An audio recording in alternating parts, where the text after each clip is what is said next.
찬송가 538장입니다. 538장.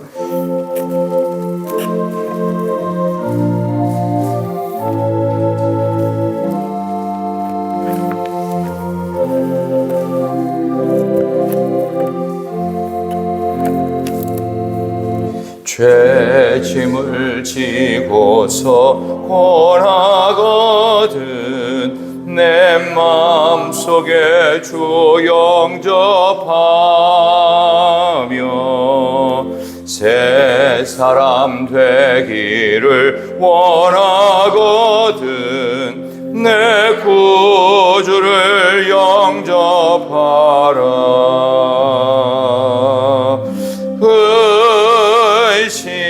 의심을 다 버리고 구주를 영접하라. 마음은 다 열어놓고 내 구주를 영접하라. 정결케 되기를 원하거든 내 마음속에 주 영접하며 생명수 마시기 원하거든 내 구주를 영접하라.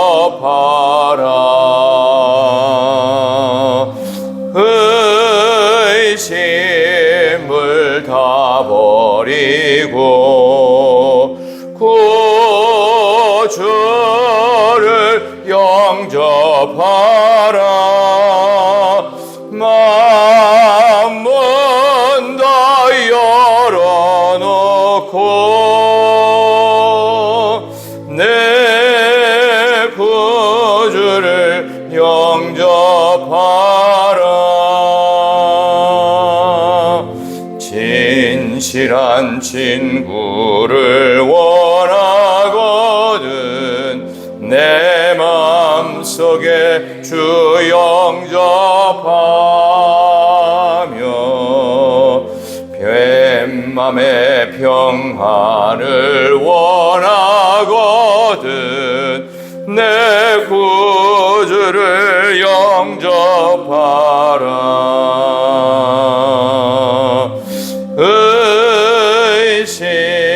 의심을 다 버리고 구주를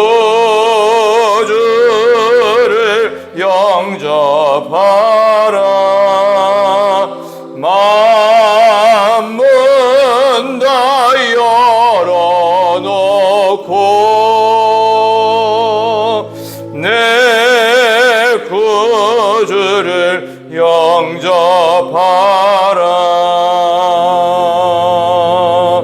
즐거운 찬송을 하려거든 내 마음속에 주 영접하며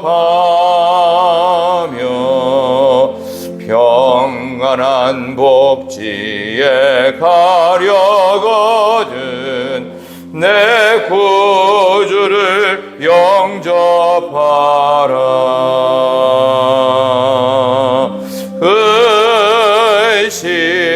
의심을 다 버리고 구주를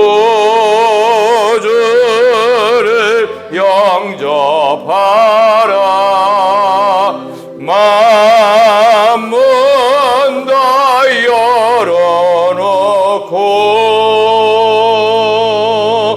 내 구주를 영접하라.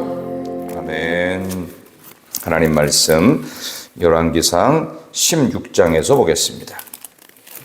열왕기상 16장 1절부터 14절까지 말씀입니다. 구약 542쪽 열왕기상 16장입니다. 16장 1절부터 14절까지 말씀. 구약 542조. 우리 한 절씩 교독하겠습니다. 열왕기상 16장 1절부터 여호와의 말씀이 하나니의 아들 예후에게 임하여 바하사를 꾸짖어 이르시되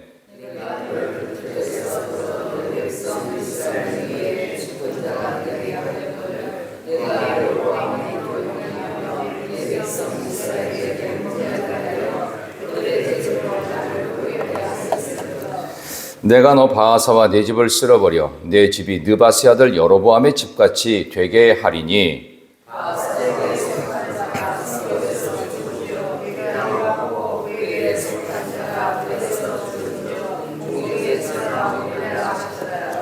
바하사의 남은 사적과 행한 모든 일과 권세는 이스라엘 왕 역대 지략에 기록되지 아니하였느냐.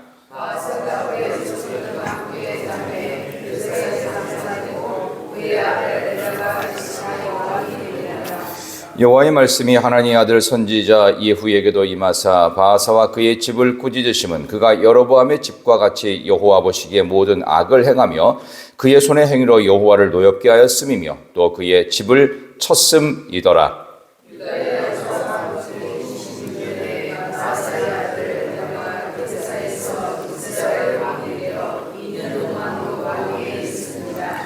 엘라가 디르사에 있어 왕궁 맡은 자 아르사의 집에서 마시고 취할 때에 그 신하 곧 병거 절반을 통솔한 지휘관 시므리가 왕을 모반하여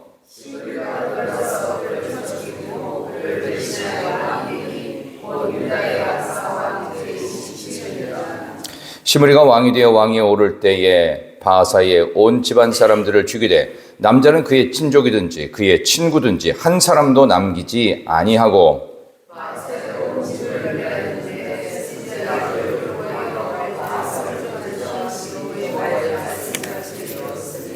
이는 바하사의 모든 죄와 그의 아들 엘라의 죄 때문이라. 그들이 범죄하고 또 이스라엘에게 범죄하게 하여 그들의 헛된 것들로 이스라엘의 하나님 여호와를 노하시게 하였더라.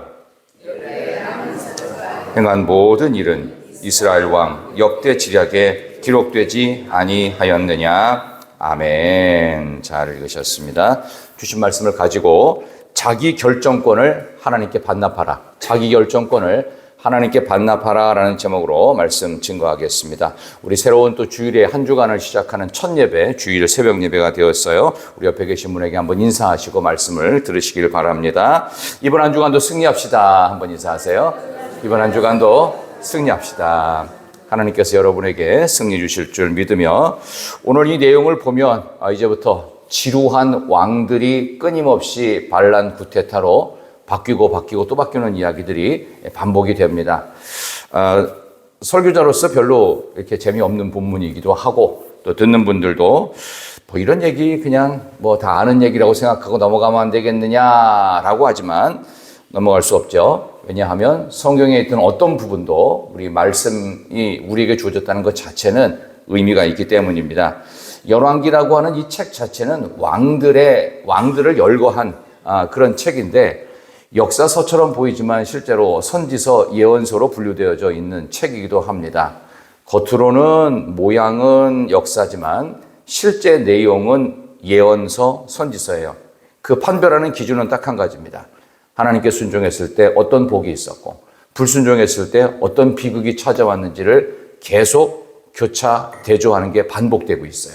그러니까 이 책은 단순히 역사 기록이보다는 하나님 앞에서의 어떤 삶이 어떠냐에 따라서 극명하게 마지막이 갈라지는 모습을 반복하고 있기 때문에 이거는 지금 이 시대를 살고 있는 전 세계 역사의 수많은 통치자들, 때로는 또 악한 나라를 만들었던 독재자들, 내지는 지금 이 나라 대한민국의 정치인들, 전 세계 정치인들의 모습을 판별할 수 있는 아주 중요한 시금석이 된다고 할 수 있겠습니다. 지금의 모습은 그동안 내가 어떻게 해왔느냐, 또 지금의 우리 대한민국은 그동안의 많은 정치 리더들이 어떻게 해왔느냐의 부산물이 됩니다. 참 안타까운 부분은 다른 정치 이야기는 할 필요 없고 핵심적인 걸 말씀을 드리면 지금의 결과로서 현대 대한민국이 갖고 있는 가장 큰 문제는 어떤 분야라고 생각하십니까? 정치, 경제, 사회, 문화, 종교, 뭐 다양한 분야들, 뭐 외교라든지 있을 텐데 가장 심각한 현재 문제점은 뭐냐 하면은 출산율에 있습니다. 왜냐하면은 이거는 가장 큰 어려움이 있어요. 국가 소멸의 위기 앞에 서 있습니다. 근데 어떤 정부도 어떤 정권도 여기에 대한 대안을 제시하지 못하고 있죠. 왜 그렇다고 생각하십니까? 근본을 잘못 짚은 거예요. 돈 뿌린다고 되는 일이 아니라는 것을 계속되는 정부들이 느꼈음에도 불구하고 자꾸 뭘 지원한대요. 지원한다고 될 문제가 아닙니다. 근본이 바뀌지 않으면 안 되는 문제입니다. 왜냐하면은 사람이 태어나고 아이들이 자라나는 것은 스스로 태어나고 우리의 몸이 건강하기만 하면 아이가 잉태되어지고 아이가 출산되어지고 자랄 것 같죠? 그렇지 않다는 것을 모두가 알아야 돼요. 그런 점에서 국가 소멸의 위기 앞에 있는 이 대한민국이야말로 오늘 특별히 열왕기상에 나오는 이 말씀을 통해서 다시 한번 겸허하게 우리의 근본을 돌아봐야 되는 아주 중요한 시금석을 발견하게 되리라고 믿습니다. 그런 점에서 오늘 이 본문의 말씀을 보면 한 나라는 계속되어지는 한 명의 왕이 쭉 이어갑니다. 근데 거기가 남유다고요. 근데 북이스라엘은 정권이 바뀌고 또 바뀝니다. 뭐에 의해서? 자연히 뭐 아파서 아버지 왕이 죽고 아들이 왕위에 재직하는 것이 아니라 쿠데타에 의해서, 반란에 의해서 또 바뀌어요. 그래서 무려 북이스라엘의 왕조가 거듭되는 19명의 왕 동안 무려 정권이 9번이 바뀝니다. 그러니까 한 정권으로 남유다는 이스라엘의 그 정통 계보인 다윗 왕가의 계보로 끝까지 갑니다. 20명의 왕이.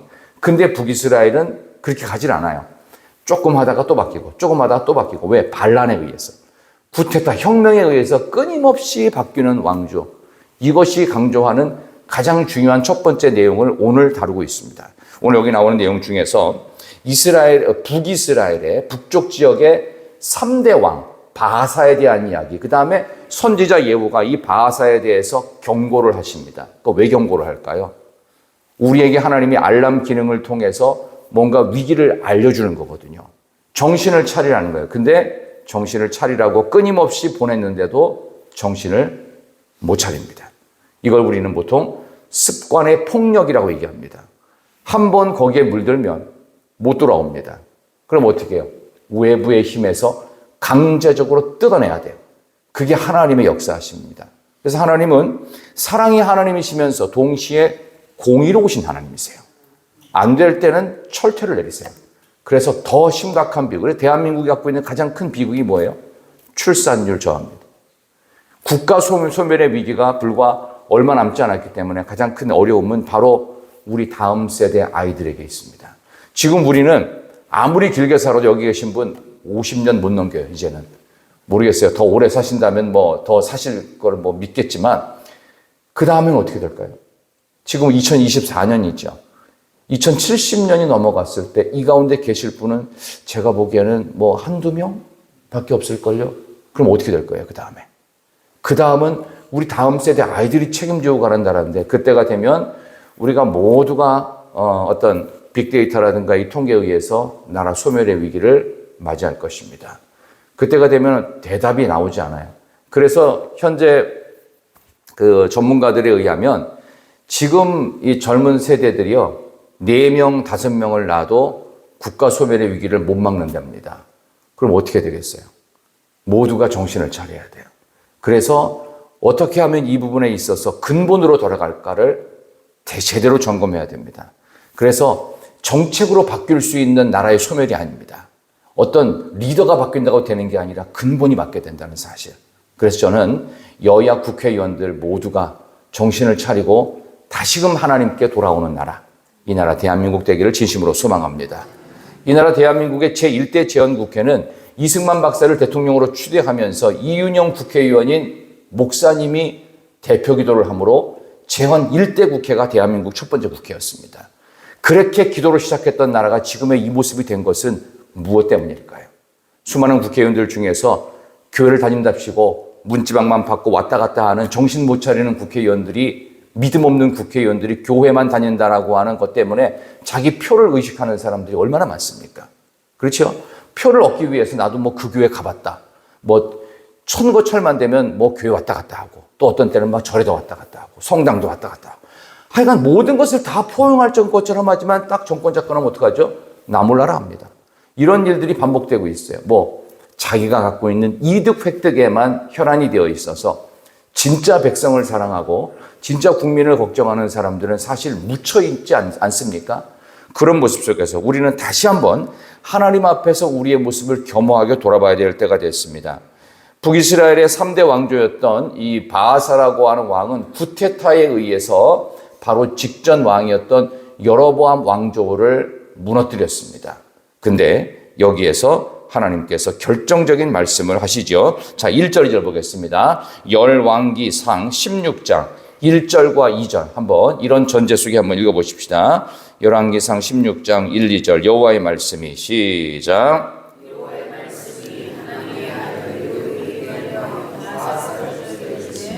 내가 너를 티끌에서 들어 내 백성 이스라엘 위에 주권자가 되게 하였거늘 내가 여로보암의 길로 행하며 내 백성 이스라엘에게 범죄하게 하여 그들의 죄로 나를 노엽게 하였은즉 아멘.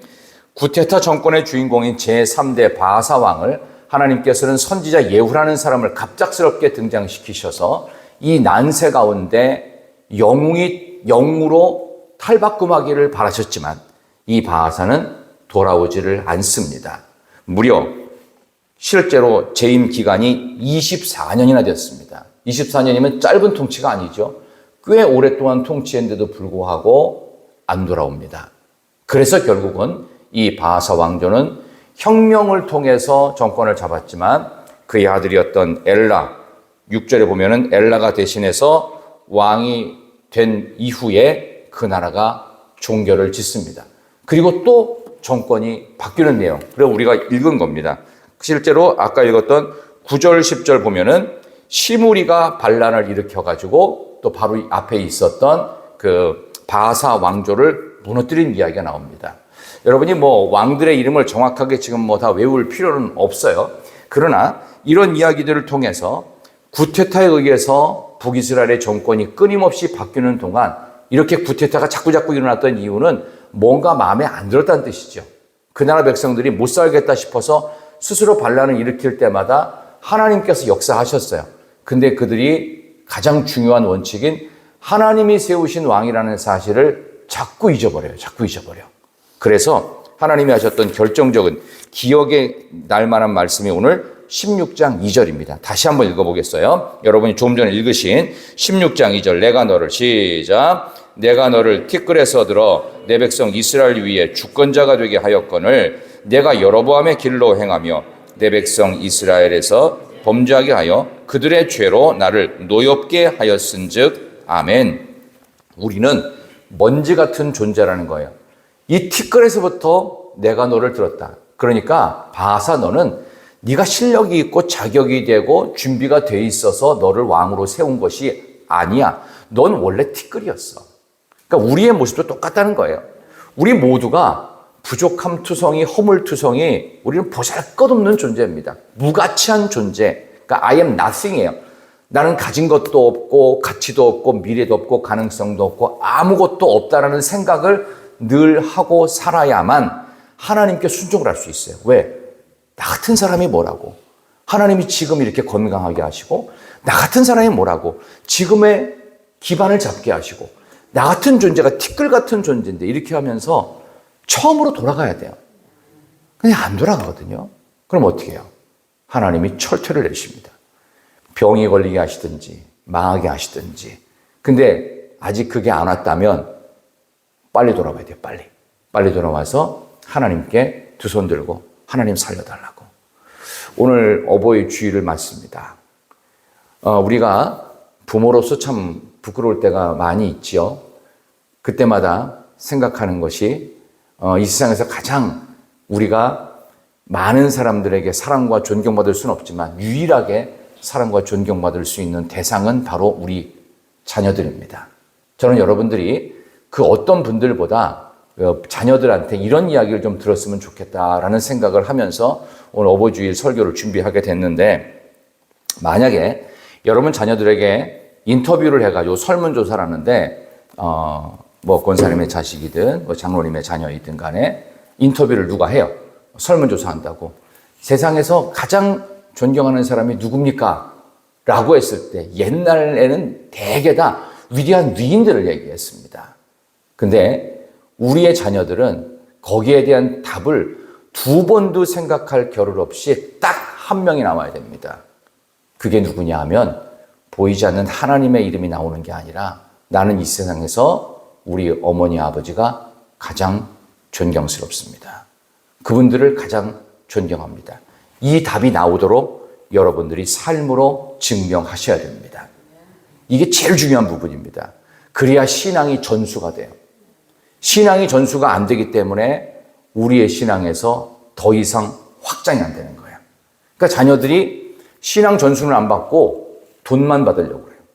그렇지 않습니까? 자녀들이 딴 건 안 받고 부동산만 받으려고 해요. 그러니까 안 되는 거예요. 근본이 잘못돼 버렸어요. 그러니까 오늘 여기 나오는 내용도 내가 티끌에서 너를 건져서 이스라엘의 왕으로 삼았는데 너 지금 뭐 하고 있니? 네가 된 것 같지? 착각하지 마. 너의 나라는 이걸로 끝났어. 하나님께서 그래서 그 바하사 왕조를요 실제로 26년 만에 끝내십니다. 아들 2년 통치하다 죽어요. 반란에 의해서. 그리고 본인도 반란에 의해서 24년 통치했지만 그때 24년이라는 긴 시간 동안 하나님의 말씀이 이때만 있었겠어요? 계속되어지는 많은 사건들이 있었음에도 불구하고 못 돌아왔다. 그때마다 제가 느꼈던 그 생각들이 오늘 설교의 제목인데요. 자기 결정권을 하나님께 반납하지 않은 겁니다.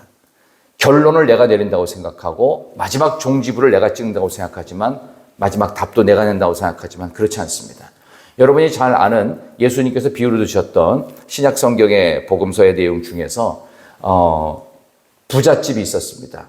그래서 모으고 또 모아서 쌓을 곳이 없도록 이 곡식이 많아져 가지고 창고를 짓고 또 짓고 내가 수고하고 내가 수확하고 내가 창고를 짓고 내가 이거 갖다가 100년 만년 누리려고 준비했습니다. 내가. 근데 오늘 밤 내 영혼을 하나님이 찾으시면 이 준비한 것들이 누구의 것이 되겠느냐? 여러분, 여러분의 생명을 여러분 마음대로 할 수 있습니까? 못합니다. 여러분의 자녀도 마음대로 교육이 안 되는데 여러분의 생명이 여러분 거라고 생각하십니까? 그렇지 않습니다. 하나님이 거둬가시면 오늘 이 시간 이후 나가다가도 어떻게 될지 몰라요. 그러니까 순간순간 우리를 봐주시는 거예요. 왜? 인내하시고 참으시고 돌아올 수 있도록. 티끌 같은 존재에서 하나님 앞에서 부름받았다면 내가 결정할 수 있었던 이 마지막 또 다윗처럼 하나님 어떻게 할까요? 다 준비가 됐어요. 부족함이 없고 정말 겸손하게 했어요. 근데도 하나님께 물어야 돼요. 하나님 이거 해도 될까요? 말까요? 걸음걸음마다 순간순간마다 그게 잠깐 망각될 때 하나님께서 뭔가 다른 일들을 통해서 우리에게 알람 기능을 발동시키십니다. 그러면 하나님 이렇게 어려워진 이 시대 또 이렇게 힘들어진 시대 나만 괜찮다고 안심할 때가 아니라 하나님 온 국민이 또 온 교회가 또 온 이웃들과 지역사회가 더불어 잘 살게 하시고 어려움의 시간들을 이겨내도록 도와주시고 제가 딴 거 못하고 다 몰라도 내용적인 건 다 모를지라도 하나님 이 나라와 이 민족을 위해서 구석구석 가는 곳곳마다 기도하겠습니다. 티끌에서부터 건져진 나라 대한민국이 뭐 지금 자꾸 옛날 얘기하면 무슨 뭐 꼰대라고도 하고 뭐 이상한 소리를 얘기하는데 아무리 꼰대가 되더라도요 나라를 위한 걱정에 있어서는 남녀노소를 불문해야 됩니다. 처음에 이 나라 대한민국 어떤 나라였는지 그거를 모르고 망각하는 순간 여기까지 와버린 거예요.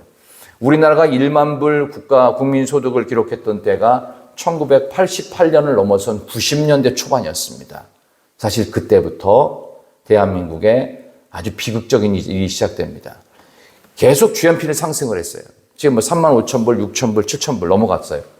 그런데 그때는 지금의 3분의 1도 안 됐어요. 근데 그때 1990년 넘어서면서부터 한국교회 10,000명 이상 교회가 만들어지지 않기 시작했습니다. 결국 교회는 쇠퇴하고 국민들의 정신은 엉망이 되고 피폐하고 시작했지만 돈은 더 많이 들어왔어요. 출생률은 점점점 떨어집니다. 그래서 몇 명 되지 않는 자식들에게 신앙을 물려주지 않고 돈을 물려주기 시작했습니다. 조건을 물려주기 시작했어요. 다 해줬어요. 단 하나 빠졌어요. 하나님만 빠졌어요. 모든 걸 다 줬어요. 하나님만 빠졌어요. 사람들이 기억되고 내가 받은 돈과 유산과 부동산이 기억됐는데 하나님은 온데간데 없어지기 시작했던 90년대 이후 한국은 출산율이 계속 떨어지고 있습니다. 지금 한 명이 안 되는 거 아시죠? 뭐 0.6명이에요. 7명이에요. 아까 말씀드린 것처럼 지금 4명, 5명을 낳아도 국가 소멸의 위기를 못 막습니다. 이제 다가올 거예요. 정말 다가올 거예요. 이거 어떻게 할 것인가. 그러니까 저희 아이들도 뭐 가끔씩은 뭐 시집을 안 가겠다고 그래가지고 제가 아주 화를 아주 버럭 낸 적이 있습니다. 정신을 차리라고. 그런 정신으로 살면 안 된다고. 그러면서 그거를 화만 내면 안 되니까 성경적으로 가르치기도 했었어요. 직접 이렇게 보드판 갖다 놓고 이게 왜 이런지 정확하게. 지금 우리 젊은이들이 결혼 안 하겠다고 그러죠. 나라를 망치는데 주범이 되겠다라고 하는 것과 똑같습니다. 굉장히 심각한 문제입니다. 우리가 그 어떤 것보다 이거 막아야 됩니다. 그래서 뭐 당진 동일교 이수 목사님 같은 경우는 그걸 위해서 당진에서 그 출생률이 그 교회 하나에서만 12%가 넘게 태어납니다. 애들이 바글바글 됩니다. 그러면 이수 목사님 혼자서 약간 뭐 미쳐서 그렇게 할까요? 아닙니다. 미쳐도 하나에 똑바로 미쳐야 돼요. 누구? 자기 결정권을 반납해야 될 대상이신 하나님께 미치고 예수에 미치고 우리 예수 그리스도의 은혜에 미칠 때 이 나라가 바뀐다는 거. 티끌 같은 나를 이스라엘의 왕으로 삼아주셨는데 그거 기억하지 못하고 자기 아들 때에서 나라를 26년 만에 망가뜨리고 자기 아들이 어떻게 죽은 거예요? 비참하게 칼에 찔러 죽습니다. 그거를 자초했던 것입니다. 왜? 내게 이렇게 귀한 자리를 주신 것이 하나님이 아니라 나 스스로라고 착각했습니다. 우리의 더 이상의 착각을 걷어내셔야 됩니다. 자기 결정권은 반드시 하나님께 반납될 때 그때부터 내게 주신 것들이 유지라도 할 수 있습니다. 그런데 다윗은 그것을 했던 사람입니다. 우리도 그것을 가장 아름다운 모습으로 해낼 수 있기를 진심으로 소망합니다. 오늘 참으로 귀한 어버이 주일을 맞습니다. 어버이로서 무엇을 기억해야 될지, 우리의 처음이 무엇이었는지, 이 나라 대한민국도 그랬고 우리가 처음부터 이 정도로 괜찮지 않았습니다. 과거의 모습을 돌아보면서 나의 부족했을 때의 모습을 돌아보면서 나를 여기까지 복되게 하신 하나님의 은혜가 오늘 어버이 주일 또 이번 한 주간의 삶 가운데 여러분께 있기를 진심으로 축원합니다. 하나님 아버지 감사합니다. 오늘 이렇게 끊임없는 왕조가 교체되면서 그럼에도 불구하고 정신을 차리지 못했던 북이스라엘의 구테타 왕조들의 이야기를 오늘 시작했습니다. 이 이야기를 우리가 바라보면서 과연 우리는 어떤 모습을 갖고 살아가야 될지요.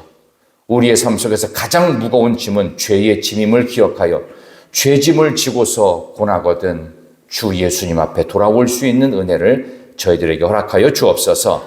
성공하는 것도 실패하는 것도 모두 하나님의 손에 있는 줄 믿습니다. 우리의 자기 결정권을 하나님께 반납하며 우리가 처음에 어땠는지 티끌 가운데서 들어서 이스라엘의 주권자가 되게 하셨음에도 불구하고 여전히 범죄하고 국가 전체적으로 범죄를 만들었던 바하사의 전철이 우리의 삶이 되지 아니하도록 자기 결정권을 하나님께 반납하는 심정으로 불순종에서 순종으로 자기 소견에 옳은 데에서 하나님의 뜻에 맞는 복된 한 주간 어버이 주일의 의미가 새로워지는 우리 귀한 주일 되게 하여 주시기를 오늘 이 새벽에 나와서 기도하는 모든 분들의 기도의 제목마다 응답 주시기를 예수님의 이름으로 기도드리옵나이다. 아멘. 하늘의